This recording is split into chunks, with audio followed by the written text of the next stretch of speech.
On va démarrer cette émission, cette grande édition avec Maître Alain Badiachile Kayati du Comité olympique congolais qui nous retrace un peu les quelques articulations des préparatifs des JO Paris 2024.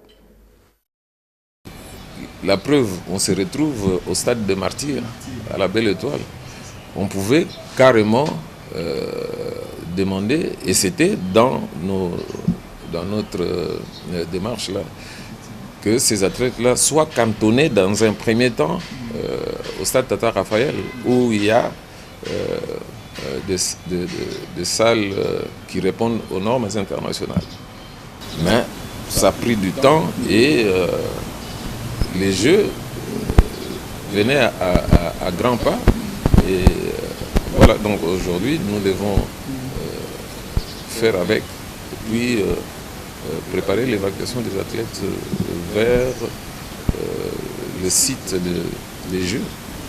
Et ils vont se préparer localement là-bas avant l'entame de ces compétitions-là. Alors, monsieur le secrétaire général, nous avons 6 athlètes. On apprendrait que, d'abord, du côté de la boxe, nous avons Marcela Sakobi, il y a Brigitte Mbabi. Brigitte Mbabi. Oui, et une étoile montante. Une étoile montante. Ah, oui. Et du côté de la boxe, nous avons 2 ou 3. On en avait 3. On en avait 3. Pita Kabeji, qui est un grand champion. Il y avait Oulengulu Kassi, ma mémoire ne me trahit pas. C'était une médaille olympique sûre. Ah oui. Alors qu'est-ce qui s'est passé? Ce qui s'est passé au dernier combat de qualification, il a accusé 100 grammes de plus. À ce niveau-là, ça ne pardonne pas. À la pesée aléatoire, là, il a accusé 100 grammes de plus. Bon, c'est malheureux, mais voilà, on doit faire avec. En tout cas, je n'ai pas vu de journalistes venir à la source ici pour chercher la vraie information. Vous vous êtes engagé dans des analyses, ce qui se passe à l'international. Et le coq, pour contredire la presse, a brandi à quelques-uns de vos collègues qui étaient venus à la source. C'est ça. Donc, oui, très peu. Voilà. Donc vous êtes venus vers le comité olympique et vous avez eu la vraie information. Les données qui circulaient sur la toile là, j'ai demandé à vos collègues de m'amener les durs. Comme ça, j'écris à la Fédération internationale pour dire voici ce qui circule comme information au niveau de la presse de notre pays. Il n'y a personne qui m'a amené ces documents-là. Il n'y a personne. C'était dans les téléphones, on vous montre des chiffres erronés. Des chiffres erronés. Qui n'existent que dans la tête de ceux qui est en train de défendre ça. Maître Alain Badiachile Kayati, qui était avec Dieu merci Ngoma dans un entretien où il expliquait un peu, il a parlé des accréditations. Eh bien, nous, on préfère nous taire, mais ça n'a pas été très clairement présenté. La presse congolaise n'a pas été suffisamment informée par rapport à l'accréditation. Pour preuve, seuls les chargés de communication du COC a eu son accréditation et pas les autres journalistes. Est-ce que tous n'avions pas suffisamment d'infos? Non, c'est plutôt les coqs. Président Freddy Lakombo, le président de la Fédération de karaté-do du Congo, messieurs 19 médailles. Bonjour. Bonjour. Vous allez bien? Oui, très bien, c'est que vous le voyez. Vous pouvez ajuster votre micro, s'il vous plaît? Vous pouvez ajuster, oui, juste mettre ça vers vous, hein, voilà. Vous allez bien? Je disais que je suis en super forme, tel que vous le voyez, frais, comme jamais. Frais, autant que les léopards que vous êtes en train de voir là, qui nous ramènent une bagatelle de 19 médailles, 6 en or, 7 en argent et 6 en bronze. Président, je prendrai nos amis ici qui ont honoré le Congo, mais je commence par vous. Racontez-nous un peu ces périples camerounais. Oui, c'est comme je le disais hier à son Excellence, Monsieur le ministre des Sports, ce périple n'a pas commencé qu'à Yaoundé, il a débuté ici à Kinshasa, où nous avions les championnats nationaux de karaté couplés à l'Open Dipoul Malebo, 3e édition, ce qui nous a conduit tout droit à Yaoundé pour les championnats de la région centre. Championnat au cours duquel nous avons fini 2e, après le Cameroun. Vous l'avez dit si bien dans votre entame, le Cameroun, pays hôte, qui a aligné autant d'athlètes dans toutes les catégories, ce qui était tout à fait normal, qu'il rafle beaucoup plus de médailles. Président, je vous garde. Je garde également nos vaillants léopards. Chers amis, ayez vos apaisements. Vous aurez tout votre temps et vous allez vous exprimer devant les Congolais qui sont très fiers de vous. Rassurez-vous du travail que vous avez réalisé au niveau du Cameroun. 19 médailles. D'ailleurs, j'étais avec vous hier à l'hôtel Hilton. Vous avez entendu les ministres se dire très fiers de vous. Je vous retrouve tout à l'heure. On va essayer d'avoir cet entretien. Disons, on va commencer d'abord par Arnold Kisoka qui s'entraîne du côté de Paris en train de préparer les JO. Pour cette deuxième séance à Paris, le rythme a plutôt été intense, avec plusieurs exercices physiques, plusieurs manœuvres avec des sparring partenaires de taille.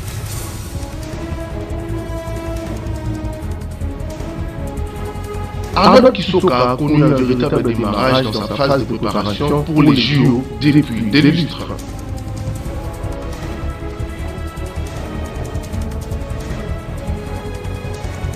Voilà pourquoi, si le parc congolais n'a pas caché sa gratitude à l'endroit des différentes autorités du pays, à commencer par le premier sportif congolais, Félix Antoine Tshisekedi, président de la République. Bon, justement, avec le remercier d'abord le chef de l'État, Félix Tshisekedi Fatimbeton, et tout le gouvernement. Il a fait un dengue de Pessina, c'est un voyage de Soyo, la préparation la classe à haut niveau. Nous avons au monde, au ici, la préparation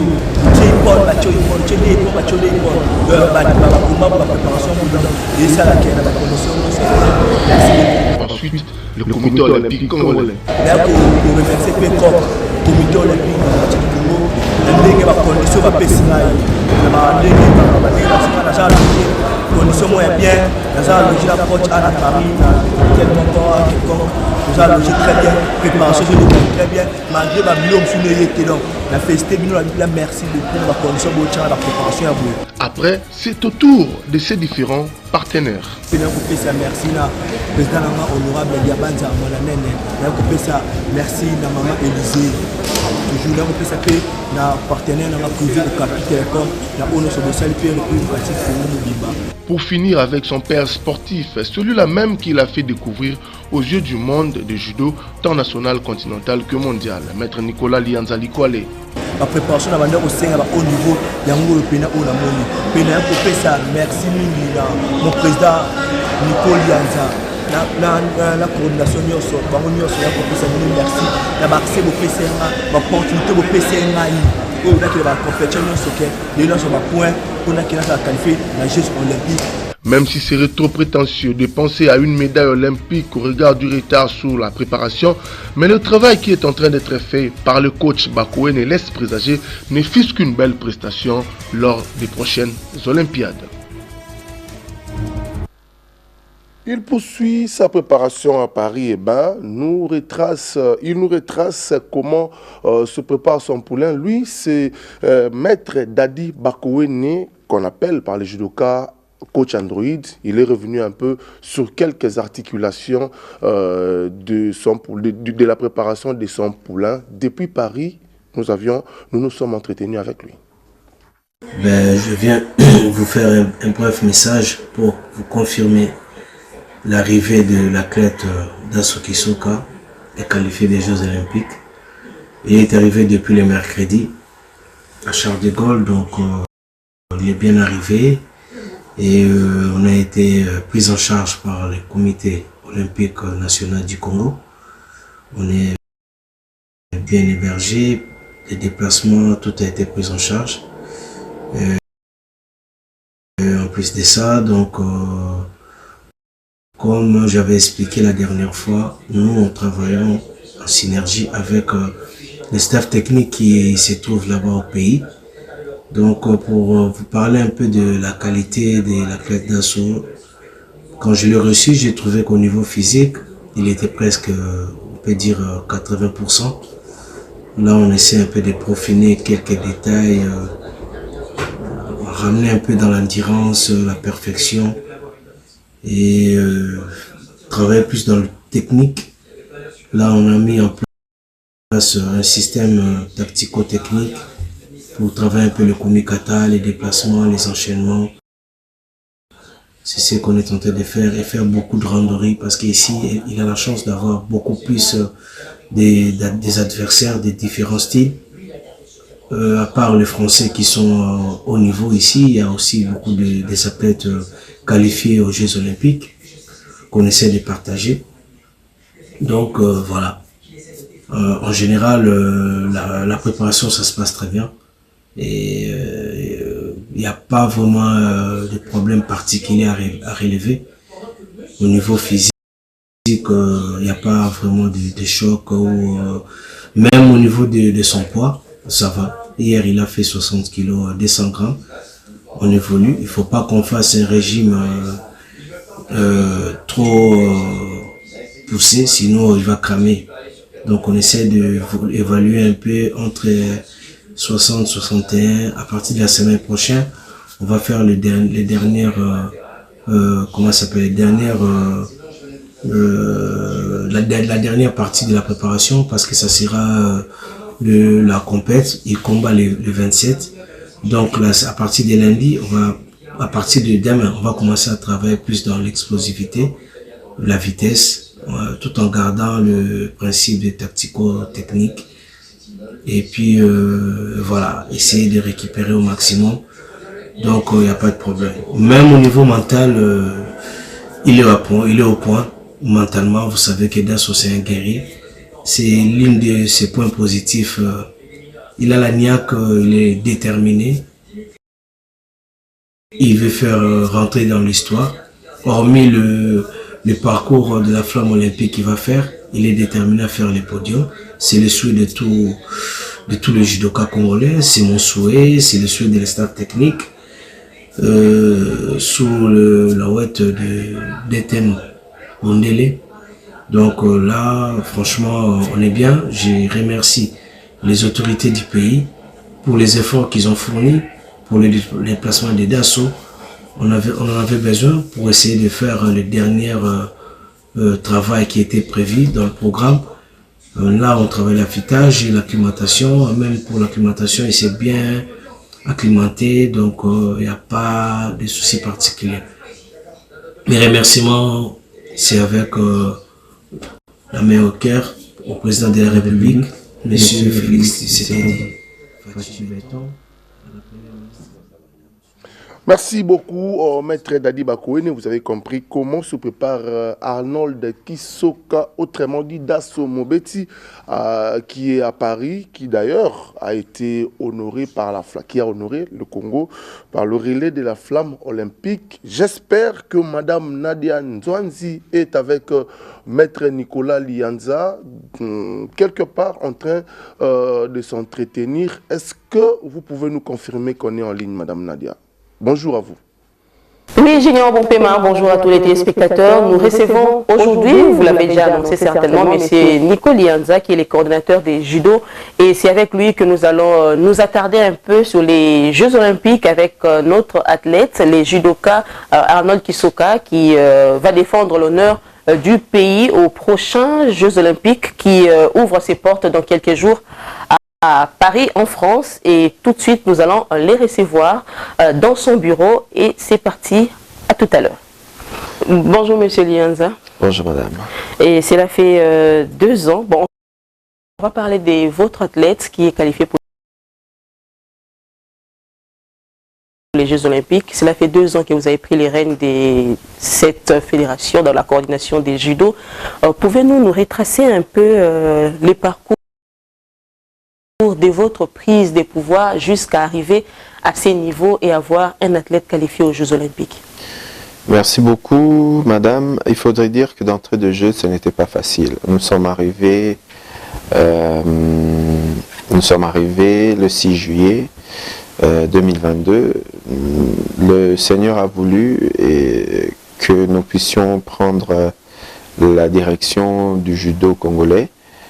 Pour rappel, le judo congolais était dans une situation de conflit, à telle enseigne que le sport que j'aime beaucoup a été pratiquement déchiré en deux. Il y avait deux grands belligérants, si on peut l'appeler ainsi, et sous le leadership du ministre Serge Chembo-Konde à l'époque, avec le comité olympique, ils ont proposé une troisième voie, parce qu'il y avait deux voies qui se présentaient pour un camp comme pour l'autre. Ils ont proposé une troisième voie, c'était la voie de la paix et de l'unité. Et dans cette troisième voie, la configuration, c'était que chaque partie belligérante devait envoyer des délégués et on devait choisir une personne neutre, mais qui avait la notoriété au judo, au milieu sportif. Et cette personne devait conduire à la destinée d'une coordination des activités nationales de l'équipe de judo, à l'instar du CONOR, comme cela se passe au football. Et c'est ainsi que le ministère ainsi que le comité olympique a jeté leur dévolu à mon humble personne parce que je ne faisais pas partie des belligérants. Et nous avons pris le rein de cette fédération, ce n'était pas facile. Nous avons commencé d'abord par des formations, des mises à niveau. C'est ainsi que nous avons organisé pour la toute première fois le plus grand séminaire d'entraînement de coachs et des arbitres que l'Afrique n'ait jamais organisé. Ça s'est passé, vous le savez, dans les installations des studios Maman Ngebi à la RTNC. Après cette formation, nous avons organisé la première compétition pour la sélection des léopards judo. Avant, les léopards étaient sélectionnés sur base des critères subjectifs. Et c'est lors de cette sélection que plusieurs athlètes venus du Lualaba, de la province du Haut-Katanga, du Congo central, de l'Équateur, de la Chopo, de Kinshasa, ont compéti et on a choisi les 2 meilleurs athlètes de chaque catégorie et c'est comme ça que nous avons constitué l'équipe nationale. Et parmi les membres de l'équipe nationale, il y avait un jeune homme de Matete qui s'appelait Arnold Kisoka dans la catégorie de moins de 60 kg. La petite anecdote, le jour de notre premier voyage, tous n'avaient pas de passeport. Leur passeport de service était confisqué par ceux qui étaient avant nous et il était le seul à avoir un passeport ordinaire. Et c'est ainsi qu'on lui a donné la chance. Et il n'était pas parmi les meilleurs de l'époque.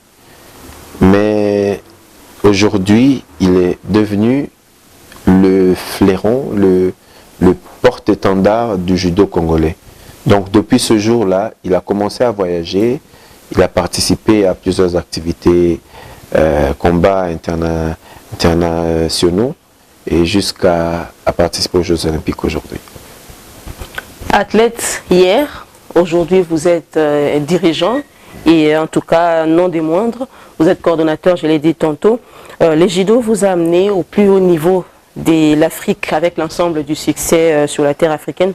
Pouvons-nous connaître votre profond secret, mais il faut le dire sans moyens, sans apport du gouvernement. Vous avez presque conquis l'Afrique. Quel est votre secret? Alors, secret, disons-le, premièrement, il faut aimer ce que l'on fait. J'aime le judo, j'aime les judokas, j'aime tout ce qui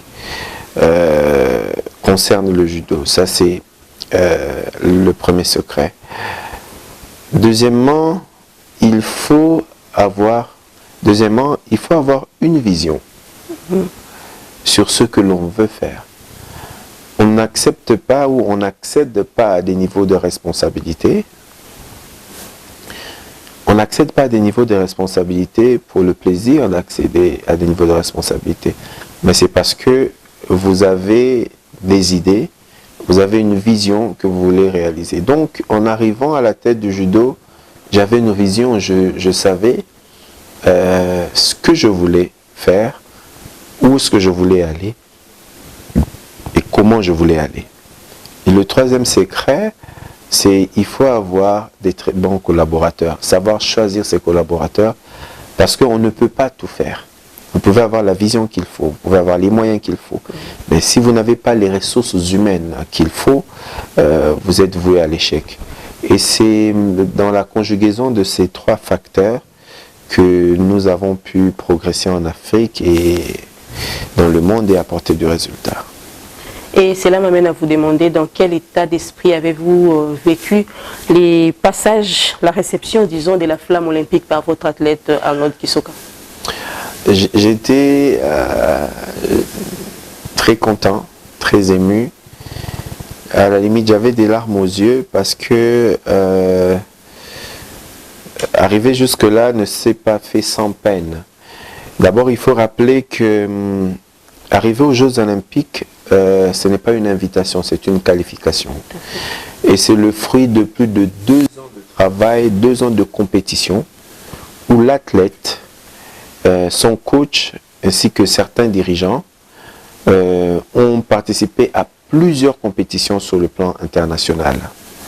Non seulement qu'ils ont participé à plusieurs compétitions sur le plan international, où ils ont même gagné, d'autres ils ont perdu, et chaque compétition gagnée, donne des points à l'athlète, ce qui lui permet d'être classé en ordre utile pour participer aux Jeux Olympiques. Au judo, il faut être classé parmi les 100 meilleurs judokas du monde, toutes catégories confondues.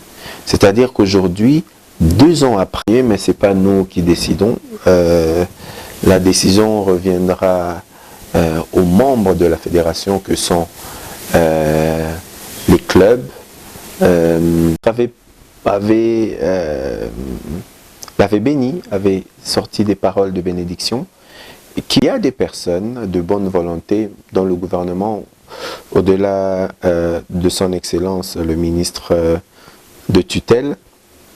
Le ministre Patrick Mouyaya est d'un grand soutien pour le sport en général et pour le football en particulier et pour le judo en particulier, et c'est pour ça que nous le remercions.